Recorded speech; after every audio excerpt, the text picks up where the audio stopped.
Hello friends, Gautami பேசுகிறேங்க. எல்லோரும் எப்படி இருக்கிறீங்க? 1 வீக் அப்புறம் இன்றைக்கி முருங்கை எடுக்கிறேங்க.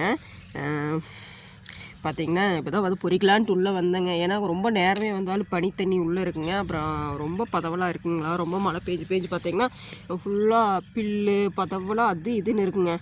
அதனால் பயமாக இருக்குங்க நமக்கே உள்ளே வர்றதுக்கு. அப்புறம் அதனால் பார்த்துட்டு தான் சரி நம்ம ஒரு 9 மணிக்காட்ட எடுத்துக்கலாம் அப்படின்ட்டு கேட்டு எடுத்தேங்க. ஏன்னா வாங்குறவங்ககிட்ட கேட்கணுங்க, இன்றைக்கி எடுக்கலாமா வேண்டாமா அப்படின்ட்டுங்க.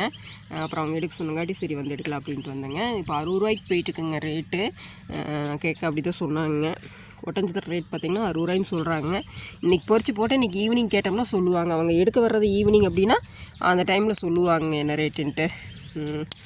இந்த தடவை கொஞ்சம் முருங்கை ஓரளவுக்கு பரவாயில்லைங்க. ஆனால் அந்தளவுக்கு காயில்லைன்னு வச்சுக்கோங்க. நம்ம ஒரு 60 ரூபா 50 ரூபா 40 ரூபா ஃபஸ்ட்டு டைம் மட்டும் ஒரு 5 ரூபாய்க்கு போயிட்டு இருந்துச்சுங்க. 5-10 போயிடுச்சு. அதுக்கப்புறம் ஏறினா தான் முருங்கை இறங்கவே இல்லைங்க இந்த டைம் பார்த்திங்கன்னா காய் ஓரளவுக்கு இருக்குதுங்க. என்ன ஆச்சு அப்படின்னா இந்த ஒரு வாரமாக மழை பெஞ்சதுனால காய் பெருசாக ஊர்லின்னு வச்சுக்கோங்களே.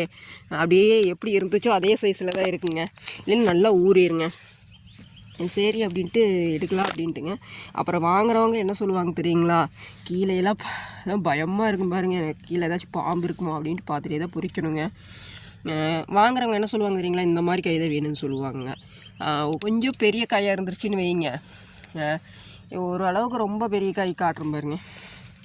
இப்போ இந்த மாதிரி காயெல்லாம் ஆயிடுச்சு அப்படின்னா என்ன சொல்லுவாங்கன்னா, இல்லைங்க இன்னும் கொஞ்சம் சின்ன சைஸில் போகிறீங்க அப்படிங்க. ஏனுங்க அப்படி சொல்கிறீங்க அப்படின்னா, இல்லைங்க வியாபாரிகளாக அப்படி தான் கேட்குறாங்க, நாங்கள் என்ன பண்ணுறது அப்படிங்குவாங்க. விவசாயிகளாக அப்படி தாங்க பார்த்துக்குங்க. அவங்க என்ன சொல்கிறாங்களோ அந்த மாதிரி தான் பண்ணணுங்க. தக்காளி முருங்கை எதாக இருந்தாலும் அப்படி தான் பார்த்துக்குங்க. வெங்காயம்னா அது கலர் பார்ப்பாங்க. நிறைய விஷயங்கள் இருக்குங்க விவசாயத்தில். அதனால் பொறிச்சிட்ருக்குறேங்க. பார்த்திங்கன்னா பூவெல்லாம் விழுந்துருச்சு பாருங்கள். இந்த மழைக்கு கண்டிப்பாக பூவெல்லாம் விழுந்துருங்க.